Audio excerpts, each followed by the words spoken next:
So today we have something really different, and it's basically like a case study with my biggest client yet, Lynn. Where was your fitness business at first before we even started working together? I didn't even have a fitness business.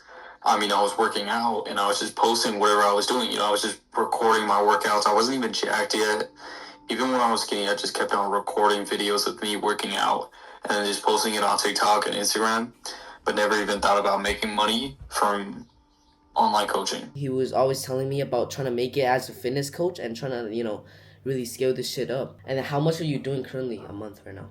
So right now, last month I did 12K a month. The month before that I did 10K a month, and the month before that I did 6K a month. And it's all from fitness coaching. Yeah, 100% for fitness coaching. No crypto, no day trading, no drop shipping or anything. I just make money just solely from fitness coaching. What were the main struggles you had with getting clients on board? So the first struggle that I had was I was putting up this mask of perfection. Like I was always pretending to be perfect with who I am. I'm always on point with my diet. I'm always locked in with the gym. But the truth was I wasn't, and I wasn't really being genuine with myself. I was putting up this mask every time I put on the camera, and I wasn't getting people who liked me for who I was.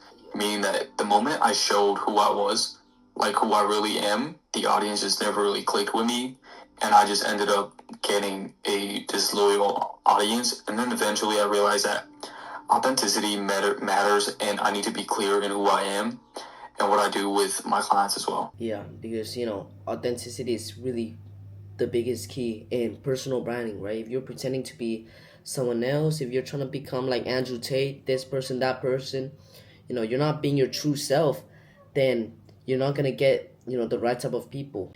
Ever since you started being yourself, that went up, right? That went uphill like crazy. Yeah, absolutely. Yeah. What made you finally decide to invest in personal branding help? So I realized that I didn't even have an idea of what I wanted to do. I mean, I knew that I wanted to make money online, but I just didn't know how to go about it. I was posting videos on the internet just for fun at some point. I didn't really have anything planned, anything that I wanted to do. I was just pointing aimlessly, and then I saw someone else. I saw this dude on my For You page talking about how he was making money with posting videos on TikTok and Instagram like I was, except he was making like my net worth every single hour.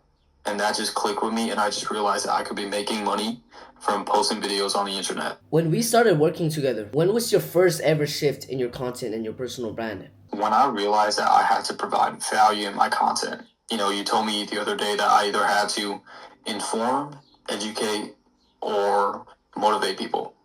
And when I realized that, that made the biggest shift in my content. And it went from me just posting for fun to actually helping people, like by inspiring them with transformational videos or educating and informing them with the meal prep videos. That's when everything really clicked for me, and I started attracting the right clients, and my business actually started generating any amount of revenue at all. And with being 16, bro, how does it feel like making fucking 10K a month? It just feels really surreal because I go to school and I get told what to do by people who aren't making the money that I'm making. I'm being told how to solve this problem, solve that problem by people who are not on my level financially, telling me how to live my life. And yeah, and I don't know if it's a good thing or a bad thing, but it's definitely changed my life and the way I see people and the way I want to go about my life. So everything's been doing well. I took my little sister on a shopping spree the other day. I got her shoes, I got her handbag, I got her all this stuff, and I just couldn't be happier. It's just a crazy feeling, crazy experience because I'm always the older brother in my entire family. And me being the oldest son, I feel like I have a responsibility to provide for my family, and being able to do that right now, it's a feeling that I can't put into words. Yeah, turn the light on. Yes, sir. Look at that, bro. Look at that. 16 years old, fitness coach. The students, a lot of people in the community has been grinding, has been putting in the work. Bro, Lynn, how does your first, $10,000 a month really look? That was just 2 months ago, bro. I'm literally new to it, but when I hit that mark, I never really thought of it much until I actually got to that point. When I was hitting 5K, 6K, 8K a month, I wasn't even counting how much money I was making.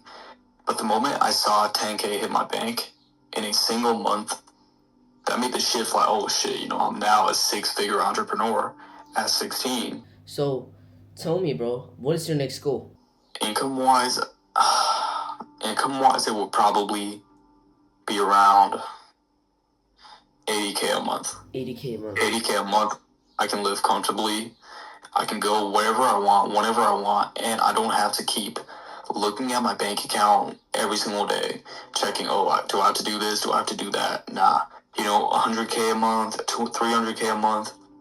I'm going to be constantly busy, but 80K a month by the time I'm 20 years old is the goal. We helped him scale it up, get the leads going on, and yeah, this is our biggest testimonial yet.